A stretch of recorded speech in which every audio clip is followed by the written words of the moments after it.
Hi guys, welcome back to another video. Now, you guys may have been aware of all the many changes that are currently being made in regards to immigration in Canada. Now, these changes are significant primarily for international students and temporary residents and for persons who are thinking of migrating to Canada. In this video, I'm going to be sharing an interview that was done by CBC News with the Minister of Immigration, the Honorable Mark Miller, where we deep dive into some of the reasons for the changes and how it's going to be impactful for a lot of persons. Now, if you guys are new here, please take a second, hit that subscribe button, smash a like on this video, and leave your thoughts in the comments section. Now, let's see what Mark Miller has to say. I am joined now live by Immigration Minister Mark Miller. Minister, good to see you. Thanks for making the time. Thanks for having me, Vashi. I want to start off and ask you what the objective of these changes are, particularly with the temporary foreign worker program. Is it, for example, to address remarkably low youth employment rates? Is it more broad than that? Like, when this is fully realized, what is the goal? Well, it is broader than that. We've seen recent youth unemployment rates jump. Earlier on this year, I announced the reduction of temporary workers in this country from 7% to 5%. What that looks like is a lot different than just temporary foreign workers. Temporary foreign workers are a very small part of that pie chart. International students, the postgraduate work permits that come with them, the humanitarian efforts that we've deployed to welcome Ukrainians here, they all form part of that category. So you can't just send people back to Ukraine and say this is all solved. We have to actually do this in a surgical way that makes sense for Canadians, but also makes sense for the economy. In the temporary foreign worker space, people working in the agricultural sector, transformation in Tim Hortons, we've seen an overheating that needs to be adjusted ever since the end of COVID. And that's something I think every Canadian expects us to do. Those numbers do affect affordability, and not all those people can become permanent residents. So the announcements that we made today, that Minister Boissonnault made today, are sort of a smart reflection of what we need to do to ramp that down back to what looks like pre-pandemic levels.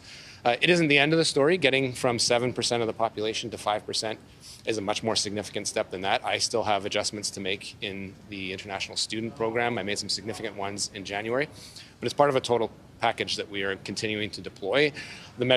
Most measures of which will be out by the fall. The Bank of Canada said that the measures that we've taken to date are not sufficient to getting to those goals, but there are initial ones that I will announce. I took one 2 weeks ago to prevent people with labor market impact assessments that come here on visas from getting jobs. If people are here to visit, they shouldn't be working. So that's sort of some of the measures that we'll be announcing. We have announced and we'll be announcing again in the fall. You demarcated the end of COVID, right, as a sort of a point at which things started to accelerate.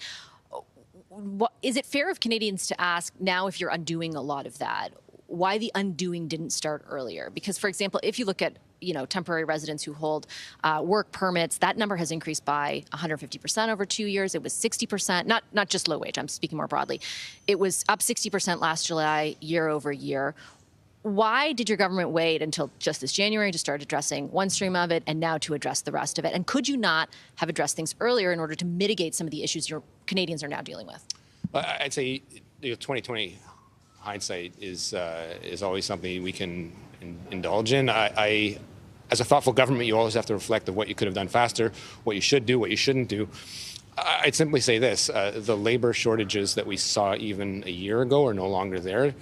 Markets are contracting, labor markets are contracting, and there's no longer the needs for the people that we were bringing in those amounts to be here or to come to Canada. That's just reality, and I think everyone expects governments to adjust. But did the need exist a year ago? Are you asserting that it did? It's very possible in some areas it did. I think now it's quite obvious that we do have to adjust. As a minister, I have a responsibility to look forward and figure out what we need to do next to make sure that we have a number of temporary workers here that make sense for addressing affordability, for addressing the needs.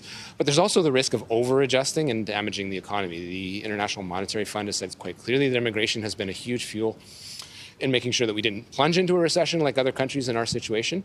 And there has been some benefits that the Bank of Canada has clearly highlighted, with some challenges that have come with it, in and around housing, in and around affordability.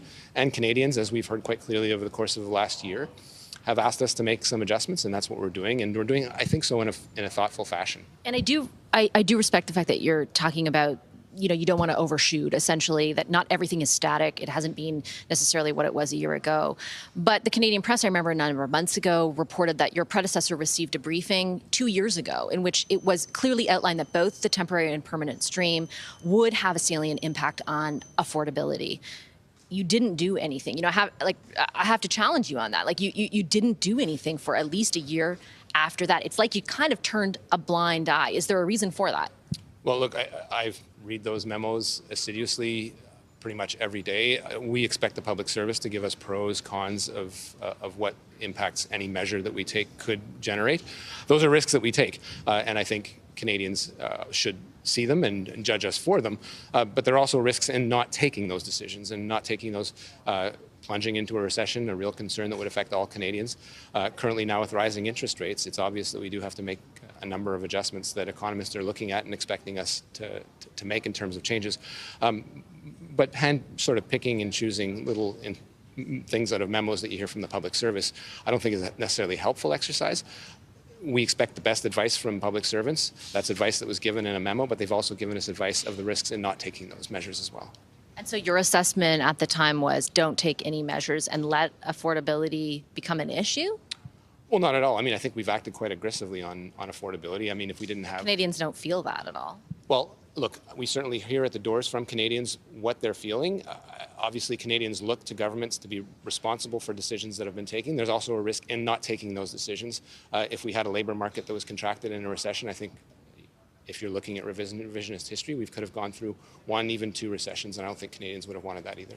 On the broader picture of immigration levels, today I thought it was very interesting that the Prime Minister did not close the door to changes to the permanent stream, right? And that is something that under your government has been a very specific policy measure. We're now at about 500,000 going to be. And the last time we spoke to you about this issue, you said it would stay, the latest plan showed that level staying there for the next 2 years. Can you expand on what kind of things your government is considering? Are you considering, very bluntly, a reduction in permanent immigration? Well, we're looking at a number of options. When I paused the levels last year, it was with an undertaking to talk to Canadians and see what those levels look like or should be. There has been significant growth, I think for good reason, in the last few years. That economic growth, again, has been indispensable in making sure that the gross domestic product of the country has grown, that the entrance into the workforce, all driven by immigration, was assured. But now it's time to take a look at them and put real options on the table for the Prime Minister and for other cabinet ministers to look at, and not cosmetic changes simply to deal with public opinion. Real significant change to make sure that we have an immigration level. What does that mean? What does significant change? You'll see when we mean? announce the levels. It's not something I would announce publicly, particularly without having had that discussed in cabinet. It has not had the full, robust cabinet discussion that is due to it. And I expect to hear from my cabinet colleagues who are sometimes of different positions and views as to what the immigration levels of the country look like. So when I say all options are on the table, there will be considerations about whether we reduce, what type of immigration that we are supporting. 60% of our immigration is economically driven. That is probably unprecedented with countries that we compare ourselves to. But we have to see if we've done this in the right way, and if that growth merits to continue, needs to be paused or even reduced. Why is that the conversation happening right now? And I ask with respect specifically to permanent, because every interview I've conducted with you or the housing minister over the last year, you have been very insistent that what was driving the ills associated with immigration was on the temporary side of things. And I even remember in January asking you this question about the permanent stream, and you said, like, questions in that, you were kind of hearing a lot of questions in that area, and some of them had undertones of racism. Like, that is the way that your government pushed back against questions about permanent residency. And now, at one of the most politically vulnerable times for your party, you're willing to look at cutting those numbers. Is that why? Well, no, look, I'm not going to presume that racism doesn't exist, but there are legitimate views within Canadian society of people I would never think of calling racist. Could your government have been more entertaining to those views previously? Well, I think we should always be open to these points of views. The conversations that I have, for example, around the Easter table, Christmas table, they're different views. Some people have a different view on immigration than I do. This is a country that has largely benefited and built an amazing consensus around immigration. But again, we're hearing from different parts of Canada, different even people in my own family that have different views on immigration. I think we owe it as a responsible government to listen to them, even if we don't. Did you not owe it a year ago or a year and a half ago when those levels were hitting 450,000, 500,000? Well, they haven't hit 500,000. This year we will be at 485. There has been some aggressive growth, I think with good reason. And those people are productive members of the economy, productive members of society. But I think as a responsible country in the current context that we're facing, we have to look at those levels and say, do we continue along those lines? Or do we look at it and say, where can we best rationalize things? Where can we have a sustainable level within the levels that we see with the other countries of the OECD? And have a conversation that's devoid of racism, but also reflective of what different people are thinking. Those people from diasporas that we've brought in, but also Canadians that have been here perhaps a little longer. And I think that is what that's what Canadians expect to hear. And when's that decision coming? Will that be in the report coming this fall? Like, you'll put out another plan? So when I announced every year we announce the levels and I deposit a report in front of Parliament.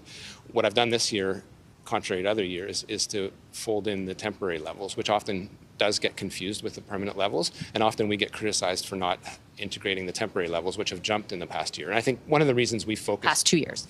One of the reasons that we focus so heavily on temporary migration is because of the significant jumps that we've seen in the student cohorts, in the postgraduate work permit cohorts, and saying that certainly needs to get it under control. It's been overheated, but we're not excluding other areas as well. Do you take responsibility for overseeing the system? Just final question, that did get overheated? I mean, the permanent levels you set, the temporary levels you did not impose a cap on until this year. Well, I think every minister needs to take responsibility for the files they're in. They also need to take the responsibility to make the same choices and not remain dogmatic to any particular view in society. And I think that's the responsibility I have. And in the next year, I think Canadians expect us to continue to take aggressive action where they think it makes sense for the economy and their lives. I'm going to leave it on that note. Minister, I appreciate your time today very much. Thank you. Thanks a lot. Marella, I'll throw it back